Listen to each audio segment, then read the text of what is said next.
Dear friends, मैं doctor Mahendra साहब और स्वागत हमारे YouTube channel English literature academy पे। तो डियर स्टूडेंट, मैं आज एक बहुत इंपॉर्टेंट न्यूज़ आपसे साझा करने जा रहा हूँ।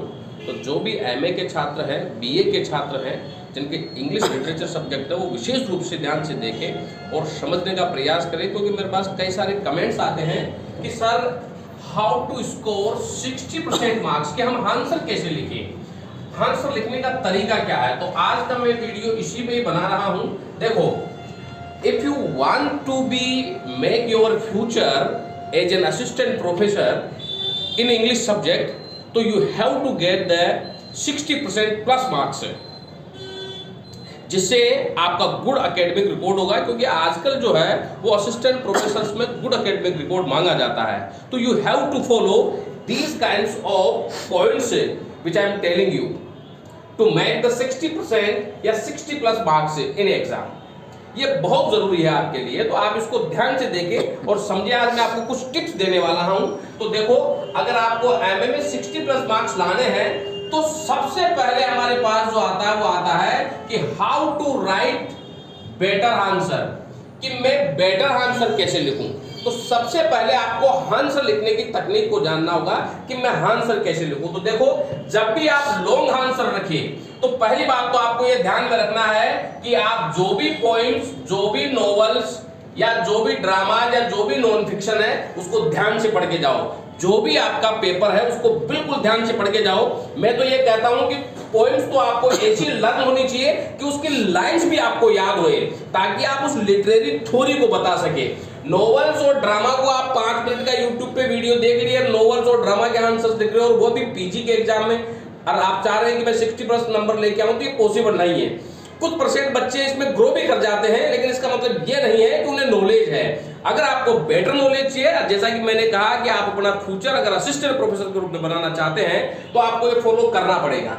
तो आप पोएम्स को, नॉवेल्स को, ड्रामा को डीप पे पढ़ने की कोशिश कीजिए। पोएम्स को पढ़ करके आप उसकी लिटरेरी थ्योरी को जानिए, उसमें कौन सी थ्योरी में वो लिखी गई है, उसमें क्या एलर्जी बताई गई है, क्या पेस्टोरल ब्यूटी बताई गई है, उसमें कौन सी फिगर ऑफ स्पीच है, उसमें कौन सी लिटरेरी फॉर्म्स यूज की गई है। ये सारी चीजें आपको ध्यान में होनी चाहिए। नॉवेल्स और ड्रामा में भी आपको इनके कैरेक्टरों के बारे में जानना चाहिए, इनमें आपसे रिलेशंस क्या है, इसका मेन प्लॉट और मेन थीम क्या है, इसमें राइटर ने किस चीज को इसमें फोकस करने की कोशिश की गई है, ये आपको नॉवेल्स और ड्रामा में जानने की कोशिश करनी चाहिए। अगर आप 5 मिनट का वीडियो देख करके इनके आंसर लिखेंगे तो ये पॉसिबल नहीं है। फिर आप इनकी लिटरेरी थ्योरी के आंसर, जब भी आप इसका लॉन्ग आंसर लिखेंगे, तब आप लिटरेरी थ्योरी को ज्यादा डिफाइन करने की कोशिश कीजिए। कई बच्चे क्या करते हैं, एक ही आंसर, वो थीम, प्लॉट और उसकी समरी को बार बार रिपीट करते हैं आंसरों में, पॉइंट लिख देते हैं, लेकिन उन्हीं चीजों को बार बार रिपीट करते हैं, इससे नंबर नहीं आते हैं।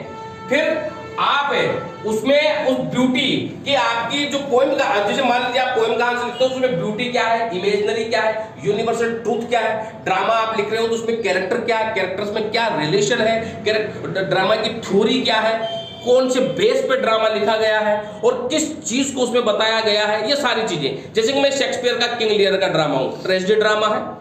अब यहाँ पे ट्रेजेडी किंग लियर के साथ में क्या हुई, डॉक्टर फस्टस के साथ में क्या हुई, और हिस्टोरिकल बैकग्राउंड है इसका, क्योंकि किंग एडवर्ड, किंग रिचर्ड पर ये मिलता जुलता है कि लेखक ने इसका सोर्स कहां से लिया, शेक्सपियर ने इसका सोर्स कहां से लिया, उस सोर्स को आप इसमें बताने की कोशिश कीजिए, और फैमिली रिलेशनशिप को आप इसमें बताने की कोशिश कीजिए, और इसमें ट्रेजेडी को, इसमें हॉरर फियर को बताने की कोशिश कीजिए। हेमलेट ड्रामा में इसका हॉरर और फियर है, क्योंकि इसमें भूत को बताया गया है। तो इस तरह से आप पॉइंट आउट कीजिए और उन पॉइंटों पे उन्हीं चीजों को लिखिए जो उसमें पूछा गया है। फिर है so love, mystery, relation and historical accident.